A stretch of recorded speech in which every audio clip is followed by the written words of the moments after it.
SIR এর শুনানি চলাকালীন বিডিও অফিসে শাসক দলের নেতাকর্মীরা ঢুকলেন, তাণ্ডব চালালেন।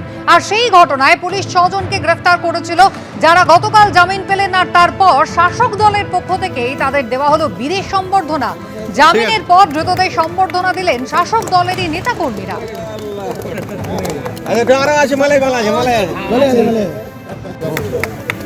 14 জানুয়ারি ফারাক্কার বিডিও অফিসে ঢুকে একেবারে তৃণমূল কংগ্রেসের বিধায়কের নেতৃত্বে শাসক দলের নেতাকর্মীরা যারা ভাঙচুর চালালেন, একেবারে সরকারি আধিকারিকরা কাজ করছিলেন, শুনানি চলাকালীন এই ভাঙচুর চালানো হলো, সরকারি সম্পত্তি নষ্ট করা হলো। তা যাদের যে 6 জনকে গ্রেফতার করা হলো তার মধ্যে 2-3 জন তৃণমূল কংগ্রেসের নেতা বলে জানা যাচ্ছে।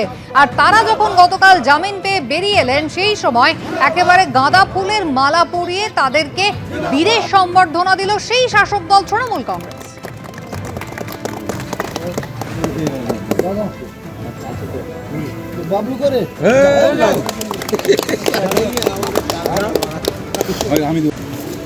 আমাদের বিধায়কের নেতৃত্বে এরা গেছিল আর কি সেদিন আন্দোলন করতে। কিছু অনভিপ্রেত ঘটনা সেদিন ঘটেছে, যেটা হয়তো না ঘটলেই ভালো হতো।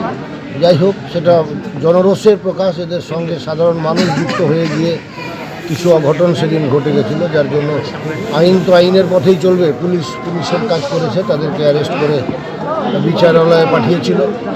আজ বিচারপতি তাদেরকে তাদের মানে অপরাধের মাত্রা অনুযায়ী আজকে তাদের জামিন মঞ্জুর করেছে। আমরা আইন ব্যবস্থার প্রতি সম্মান রাখছি, শ্রদ্ধা রাখছি। আইন আইনের পথে চলবে। তৃণমূলের নেতারা যদিও বলছেন যে আইন আইনের পথে চলবে, কিন্তু একেবারে বিডিও অফিস অর্থাৎ সরকারি কার্যালয়, সেখানে এসআইআর এর শুনানি যখন চলছিল সেই সময় শাসক দলের নেতাকর্মীরা তারাই ঝাঁপিয়ে পড়লেন, ভাঙচুর চালালেন, তাণ্ডবের ঘটনা ঘটলো। এবং তারপর যখন গ্রেফতারি হলো জামিনের পরে, সেই তাদেরই বীরের সম্বর্ধনা দিলেন সেই শাসক দলের নেতাকর্মীরাই। আর পাশাপাশি আপনাদের এবার দেখাবো গত মাসের ঘটনা।